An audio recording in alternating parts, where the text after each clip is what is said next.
Hello, guys. Good evening. How are you doing today? All right. So, today we're going to be reviewing some writing tips.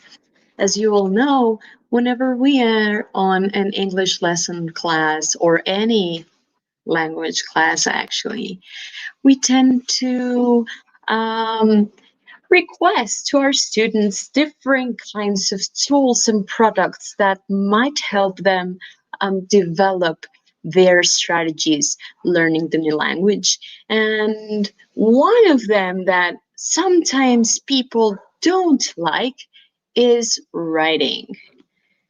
So, the first mistake we all have done is that we tend to translate. Like, I write something in my mother tongue, say English, and then I try to translate each word in another language. So, let me tell you three things why, well, three factors that may affect your writing task. The first one is meaning.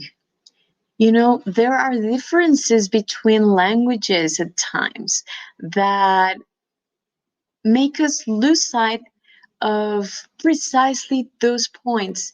Sometimes whatever we write in one language does not mean the same in the other one. And that is because words are different. So words come from different origins, you see, and at times the fact that we want to translate literally what we are saying from one language to another affects our writing task. So that's the first mistake that we do, like writing something and trying to translate it to another language. Now, the second one is that sometimes we are missing words, right?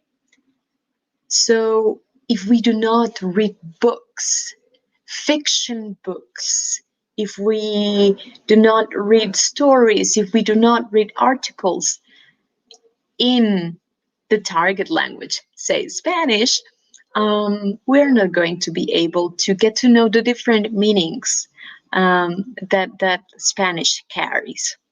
So the third mistake is the most, say, important to me, and it's the use of dictionaries. You know, there are a bunch of useful tools on the internet that we can use. So if you don't know how a word is written, go to the dictionary. Visit the website of the Real Academia de Español, RAE. Go to Twitter. See the tips they share. They are actively sharing every day advances in our language. So it's quite important that we get to acknowledge language. So right now, I'm going to share you something very special to me. And it's because I like writing so much that I want to give you a few tips to write a story. So we know that stories have three main stages. They begin, they have an issue, so they are developed, and then they have an ending.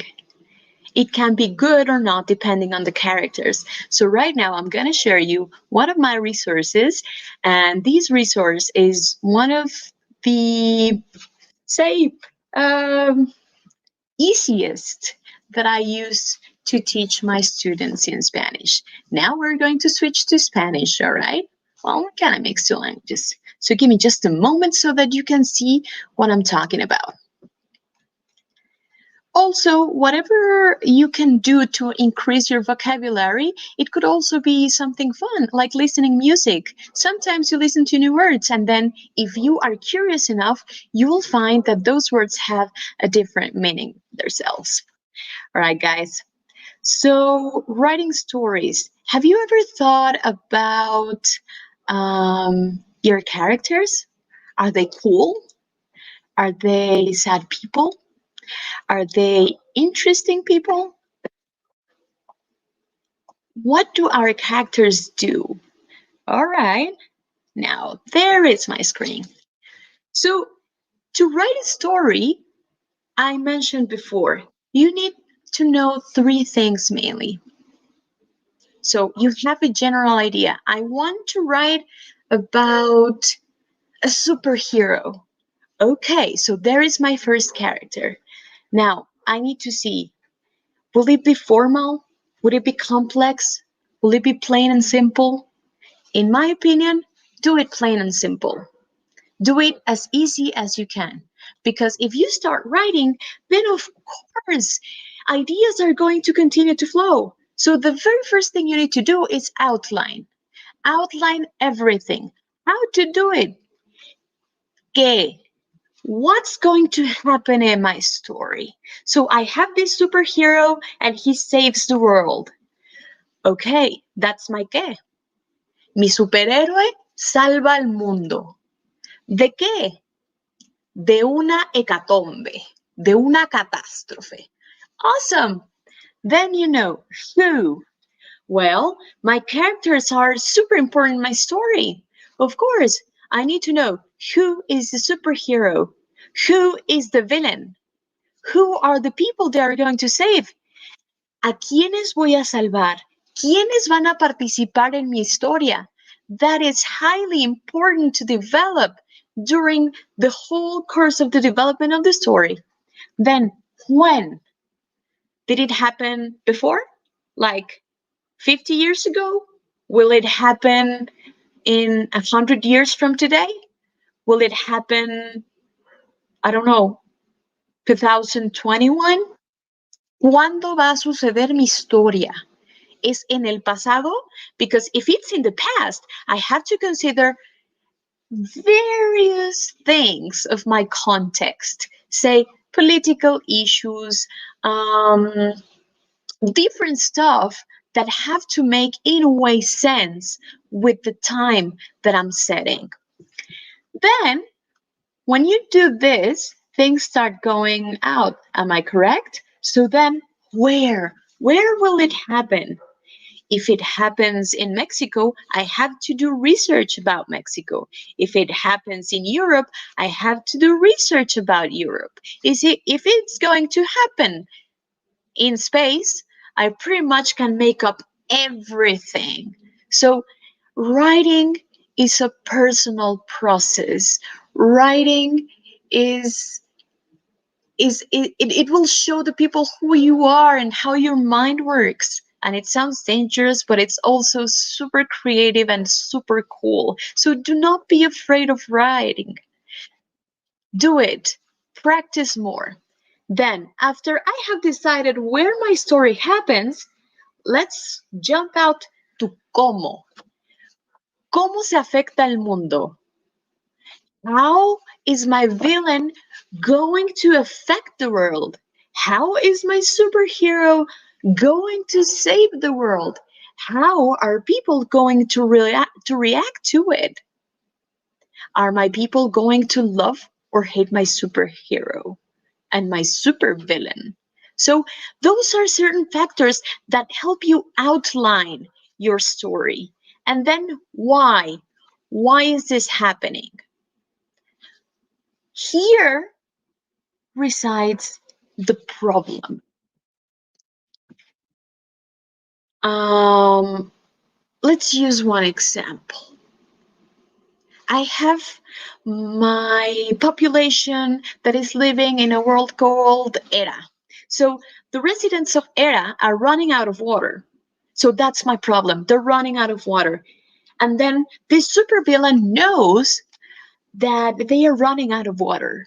So he blocks he blocks the water around the world and such. And then that is a problem.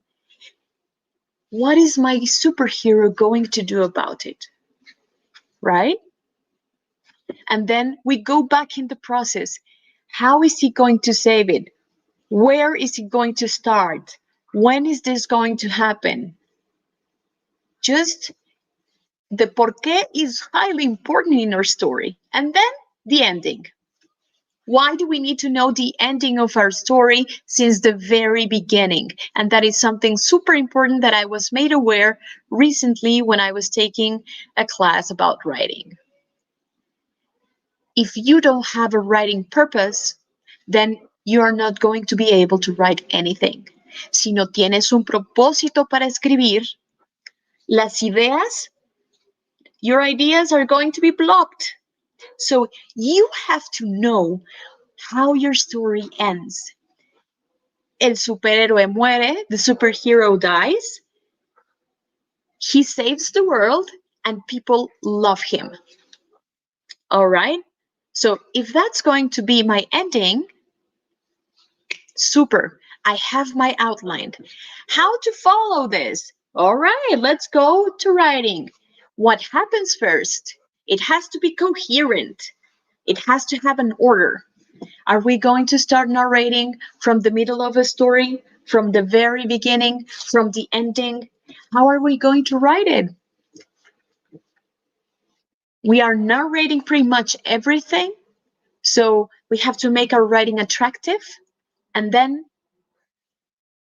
we check that everything looks good and fine. And this is something personal for us. This is one of my favorite tools because do I have characters, like appealing characters? Yes, I do. Did I describe their attitude during my whole story? Yes, I did. Did I have a problem in my whole story? Yes, I did. Is my ending cool? Is it sad? Is it melancholic? Yes, it's cool. Super. How did I feel writing this? In my opinion, you should always feel happy when you write something, or at least interested. Sorry about the cat. She likes to come here to teach us. Say hello, Luna. Hi. She likes to write as well. Go away. You should always feel happy about that. Writing, as I mentioned before, is a personal process. So feel happy about your writing. Practice more. You'll get better. And if you want me to check your writings, come on, send them out. Remember to use your resources. Remember to do research. You know, practicing makes perfect. So hopefully you'll get to practice more writing. And remember to follow us in social media, contact us so that we can help you with writing and developing your Spanish skills. Thank you so much for everything, guys. See you in our next edition. Bye bye.